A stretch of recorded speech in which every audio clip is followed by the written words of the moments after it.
کہتے سویرے سویرے آیا تو کہنے لگا حضور مجھے توبہ کرا دے، آج کے بعد نہ جھوٹ بولوں گا، نہ حرام کھاؤں گا، نہ شراب پیوں گا۔ تو کہتے اتنے لوگ بیٹھے تھے کان کھڑے ہو گئے کہ تجھے کیا ہوا؟ کہنے لگا 11-12 سال کا نوجوان آیا مجھے توبہ کرا گیا، چڑھتی جوانی، 11-12 سال 14-15 سال کا بچہ مجھے توبہ کرا گیا۔ تو کہتے ہم بے حیرت ہوئے کہ اتنا سا بچہ؟ تو کہتے ہیں کسی نیک باپ کا بیٹا تھا، کسی پرہیزگار ماں کا بیٹا تھا، گھر میں تربیت ہوئی۔ اتنے بچے تو خانقاہ بھی نہیں جاتے، اتنے سے بچے تھوڑی کسی ادارے کے سارے وہ تحصیل ہوتے ہیں، کس مدرسے سے پڑے ہوتے ہیں؟ کہتے چھوٹی سی عمر۔ تو کہا جناب آپ کو کیسے ملا؟ تو وہ شخص کہنے لگا حضور کل میں گیا بازار، میں نے بغداد کے چوک سے 10 کلو مچھلی بھی خرید لی اور کچھ اور ضرورت کی چیزیں بھی، مہمان آنے تھے، وہ سارا کچھ خرید کے میں جب نکلا تو سامان زیادہ ہو گیا۔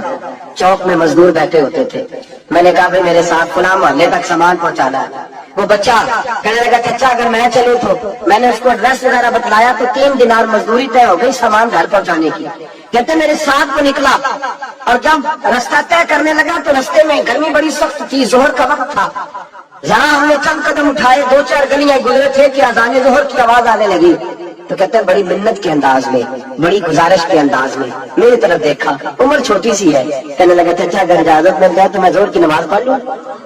کہتے میں ایک جگہ پھٹے پہ بیٹھ گیا اور گپے کرنے لگا، سامان وہاں رکھا، میں نے کہا پڑھ لے نماز۔ کہتے ہیں بچہ نماز پڑھنے چلا گیا، باقی لوگ دیر سے آئے، وہ نماز پڑھ کے جلدی آ گیا۔ میں نے کہا بیٹے تو جلدی آ گیا ہے؟ کہنے لگا اس لیے جلدی آیا ہوں کہ آپ یہ نہ سمجھے یہ کام چور ہے، میں نے نفل چھوڑ دیے ہیں، فارغ ہو کے پڑھ لوں گا۔ کہتے ہیں سامان اٹھایا، رستے میں گرمی شدت کی تھی، اس کا پسینہ بہنے لگا، میں آگے بڑھا، میں نے کہا بیٹے سامان تھوڑی دیر کے لیے مجھے دے دو، گرمی زیادہ ہے۔ کہنے لگا چچا کسی کا تربیت یافتہ ہو، کسی نے ٹریننگ دی ہے، کہا ماں باپ نے کہا تھا حرام لقمہ گھر نہ لانا، تو بات کیا ہوئی؟ کہنے لگے میں آپ کو نہیں دے سکتا، اس لیے کہ 3 دینار مزدوری گھر پہنچانے کی طے کی ہے، اگر آپ اٹھائے گے تو پھر میں پیسے پورے نہیں لوں گا۔ دامان نے توکل کی یہ خوبی ہے کہ اس پر بند لگے ہوتے پر دھبے نہیں ہوتے، میں پھر مزدوری پوری نہیں لوں گا، پیسے کم لوں گا۔ کہتے میں محو حیرت ہو گیا اس جوان کی بات میں، میرے سارے وجود تھر تھر کما ڈالا کہ اس دور میں اس طرح کس قسم کے لوگ۔ کہتے ہیں گھر لے گیا اس کو، میں سامان رکھا، میں نے کہا تم یہاں ٹھہرو میں 3 دینار مزدوری لاتا ہوں۔ کہتے ہیں پیسے لینے گیا تو بیوی کو بتایا بڑا نیک ہے، بڑا پرہیزگار جوان ہے۔ کہنے لگی روٹی پکی ہوئی ہے، اسے تو دوپہر کا کھانا کھا لے۔ کہتے ہیں میں باہر گیا، 3 دینار تھمائے، میں نے کہا بیٹے ایک بات مانو گے؟ تو کہتے ہیں 3 دینار دے کے کہنے لگا اب تو آپ مالک ہو گئے، میں نے نمک کھا لیا ہے، اب تو ہر بات مانوں گا، اصلہ لال جب ایک ہی کریے نسلہ تاک نہیں بھول دے، میں اب ہر بات مانوں گا۔ تو میں نے کہا دوپہر کا کھانا کھا لو۔ کہتے ہیں اس کی گردن جھک گئی اور بڑے دھیمے لہجے میں کہنے لگا میں نہیں کھا سکتا، میں نے روزہ رکھا ہوا ہے، روزہ رکھا ہوا ہے، نفلی روزہ رکھا ہوا ہے۔ کہتے ہیں میں اور پریشان ہوا، میں نے فوری طور پہ سوال کیا کہ اب تو کدھر جائے گا؟ تو کہنے لگا اب میں کہیں نہیں جاؤں گا، میرے 1 دن کا خرچہ میرے ماں باپ نے جو ڈیوٹی لگائی ہے وہ 3 دینار ہے، پورا ہو گیا ہے، اب میں باقی جو وقت بچے گا یا قرآن پاک کی تلاوت کروں گا یا محمد عربی پہ درود و سلام کروں گا، میں اب کوئی اور کام نہیں کروں گا۔